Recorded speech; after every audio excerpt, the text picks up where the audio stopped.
Hi, I'm Milan Bonner. And I'm Taylor Charlson with the Wildcat Report. Milan, it's absolutely amazing to see what other students at Millard West are doing. The other day on Twitter, I came across this video of Katie Schulz showing off her first-year talents with the violin. So let's take a look.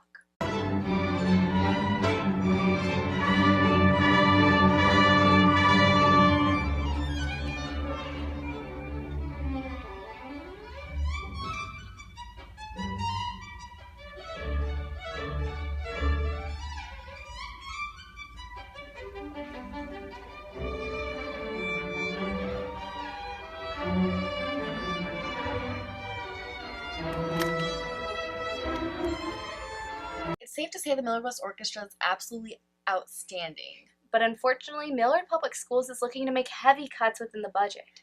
Even one of the likely cuts is the 4th grade orchestra program. Meghan and Payton take a further look at what exactly Millard is orchestrating to keep up with these budget cuts. 1, 2, 3, 1, and The Millard Board is consistently studying the budget and making cuts to specific programs. The board has looked into elementary strings every year. The recommendations to study the 4th grade strings was not recommended or proposed by the school board. It was basically through the input of staff, of administration, and families and community. What they're looking at is teacher salaries. Teacher salaries are really the most expensive part. You can look at a lot of things such as, you certainly can look at non-personnel things such as supplies or equipment or things like that that we can do without. Students such as Caitlin Dobbs and Jake Madsen have been involved in orchestra since 4th grade. Not having orchestra would probably lower my leadership and my teamwork skills. I really like the relationships. You get to meet with people and the music, and Mrs. Ritchie is a lot of fun too. Students that are in music programs, even in early ages, they can find this study to find that students have a greater amount of concentration, focus, attention to detail.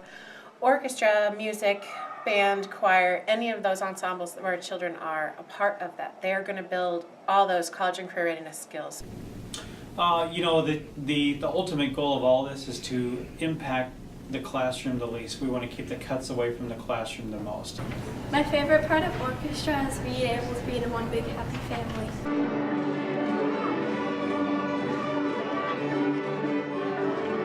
Incoming kids may not have the chance to gain as much instrumental experience due to the Millard budget and possibilities of removing elementary orchestra.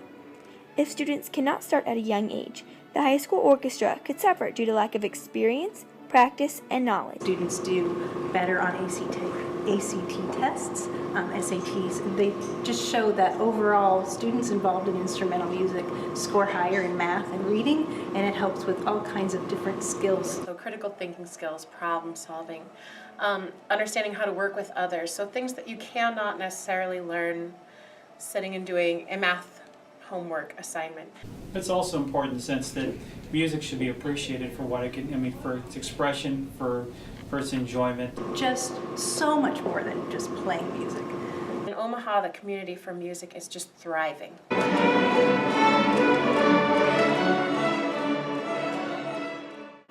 This year, elementary orchestra was not cut, but the Millard Board will study it again in the near future.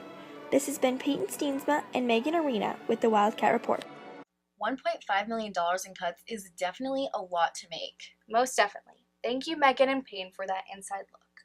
While budget cuts may be difficult, the one thing that hasn't been cut is the excellence of the Millard West soccer program. Very true, Milan. Girls varsity beat out Omaha Northwest in a 10-0 blowout, and then went on to defeat Papillion La Vista 3-0. Overall, a pretty victorious weekend to win the Metro Conference title, in my opinion. Unfortunately, the boys in Metros lost to Omaha South 0-2, but their season has continued on to be very strong with the final year of Coach Beernink. Dana and Carigan featured the varsity coach as his last year is coming to a close.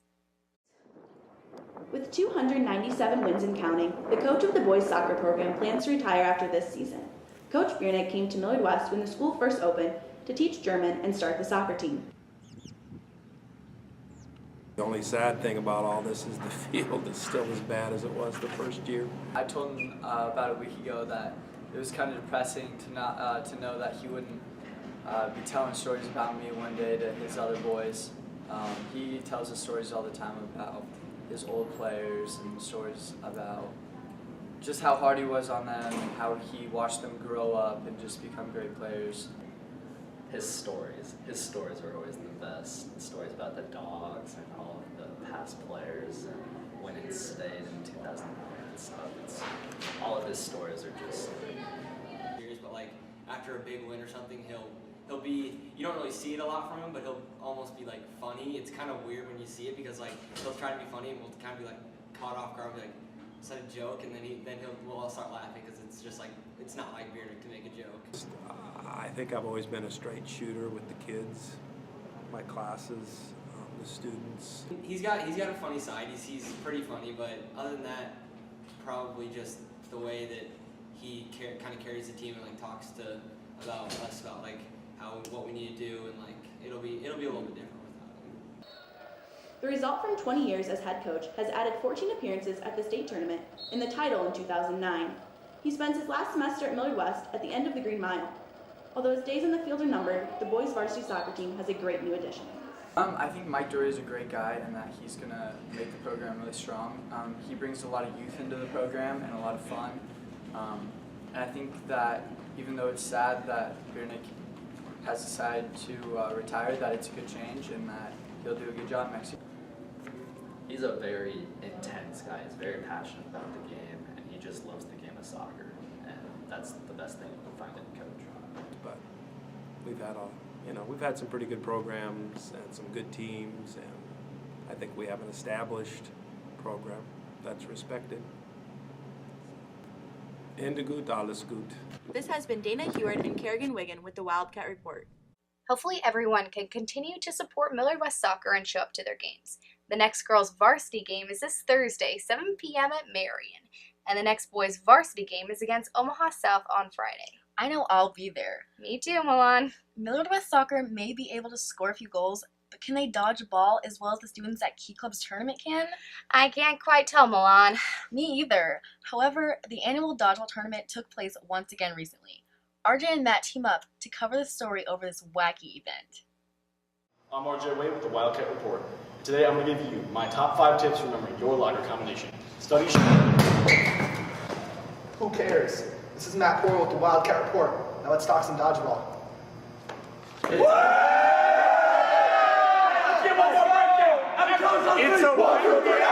I say is, T's balls are going all the way, undefeated. Yes, they are. I'm zooming in. You see them out here. We go all the way, baby. On April 10th, Key Club hosted their annual Millard West Dodgeball Tournament to benefit the Hope Center. To say it was a success was an understatement. As many teams competed to help the cause, the hype surrounding this year's event was clearly evident. The charity we donated our money to was the Hope Center, which is an after-school study program for kids mainly in downtown Omaha. Excitement was matched by the impressive turnout. A multitude of teams along with packed bleachers created a fun time for everyone. Our strategy is to win. That's our strategy. We're going to win. Well, we're going to look the best, I can guarantee that. And we're hopefully not going to get screwed over like we did last year. And so I'm not allowed to throw a dodgeball, sadly, so this ensemble came together when I was not allowed to play.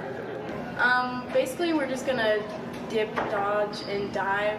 You're not fuck, it's Lillian. Whoa. Whoa. I would not say we fear any other team. We're just going to have good competition. It's going to be Preston Humphrey's team, and that's probably about it. They're just a team full of trash talkers. There ain't nothing. Average hoes are going to win it all. You can expect the Dodge-style team to take it all tonight. Some teams wore exciting outfits, whereas others were very hard to see. In this particular shot, we can't quite determine who the Napoleon Dynamites were throwing balls at, nor can we determine who was throwing the balls back at them. Whoever these invisible ball-throwing spirits were, we know they are not to be trifled with. The biggest moment of the night was when the Average Hoes overcame adversity to be crowned dodgeball champions. After many tough matchups, they finally captured the title that's eluded them for years. We're number one, baby. Guys, tell us about the win. How was it? Hey, we knew what we were going to do. We knew what we were going to do. And I told you when you interviewed me, we're going to do it. And we did it. That's all I got to say. We really mixed it up a lot with our rotations. We got a lot of fresh legs in there, and I think that did the trick. Number one. This has been Matt Porro. And RJ Wade. With the Wildcat Report.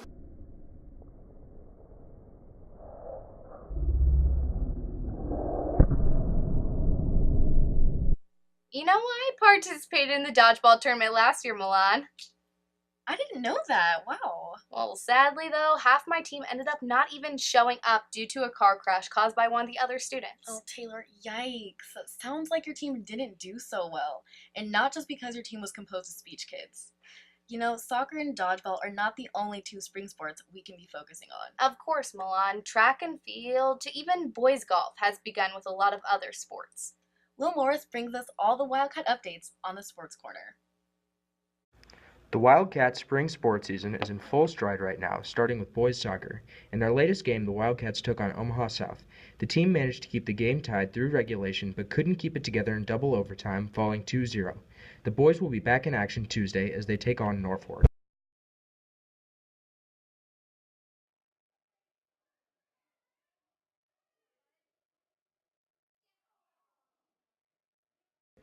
The varsity baseball team played in the Millard West tournament this weekend.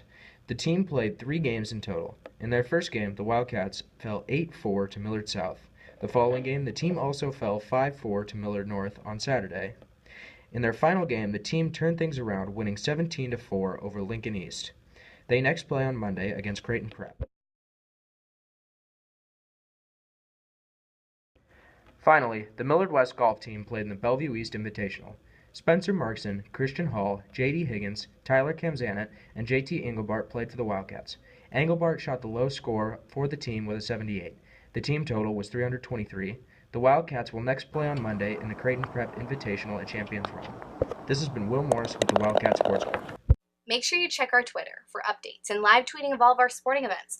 Also on our page, we feature when our next live broadcasts are coming up. Soccer, baseball, you name it. Follow us at MWHS Pop Print to keep up to date with everything Millard West sports. So many talented seniors are having excellent seasons this year with their sports. It will be so hard to see all of them go, though. I know so many seniors that are starting to prepare to fly away from the nest and are wondering what they'll pack for next fall. With the class of 2015 leaving, Brandon, Lillian, and Craig asked seniors what they are not leaving behind.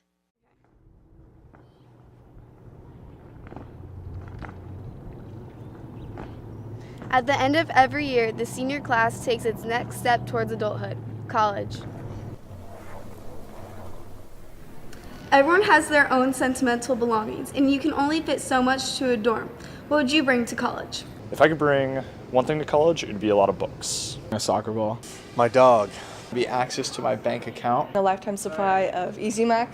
Probably be my pillow pet. It's Eeyore, and I sleep with him every night. Well, I'm gonna bring my American flag pants because they're freaking awesome. I'm very patriotic, and I can wear them almost anywhere and look awesome. Since I'm going to college at Arizona State, that's about a 24-hour drive from Omaha, so I'll just be deciding what I need, what I don't need, because I'm going to bring a lot of stuff, and we're only making one car trip, so. Pop-up hamper. Shower caddy. Hot plate. Beanbag chair. 3 shower poofs. Some baking machine that my mom got me. I do not understand how it works. This thing. Q-tips. Beanbag chair. A comforter that I will not wash for the next 6 months. It's true. I would obviously bring my favorite Little Mermaid blanket and my longboard for transportation. When choosing what to take with you to college and what to leave behind, packing for college can be stressful. Be prepared, class of 2016. You're next. This has been Lillian Griffith And Craig Morrissey and Special Edition Brandon HInsley with the Wildcat Report.